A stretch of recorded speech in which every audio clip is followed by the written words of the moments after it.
जय बोलो सीता रामचंद्र भगवान की जय. அயோத்தியா ரொம்ப அழகான ஒரு விஷயத்தை உலகத்துக்கு நிரூபணம் பண்ணிருக்கு. இந்துக்கள் மென்டலி ஸ்ட்ராங். விடாமுயற்சி அப்படின்றது இந்துக்களுடைய சரீரத்துல, ரத்தத்துல, ஜீன்ல உக்காந்துருக்கு அப்படின்றதுக்கு நிரூபணமான ஒரு விஷயம். ஏன்னா இந்த நூற்றாண்டுல ரொம்ப அழகான ராமனுடைய கோவிலை திரும்பவும் புனருத்தாரணம் பண்ணிட்டோம்.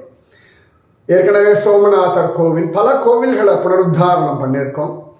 அதுல இந்த ராமனுடைய கோவில் வந்தது நம்முடைய தவம், நம்முடைய நாமஜபம், நம்முடைய ஸ்ரத்தை, இதற்கான அடையாளம். அதனால நிச்சயமா அயோத்தியான்றது நம்முடைய பெருமை மிகு தருணம். கொண்டாடுவோம், ராமனை அனுபவிப்போம். ராதே கிருஷ்ணா. ஜெய் சியா ராமச்சந்திர பகவான் கி ஜெய். ராதே கிருஷ்ணா.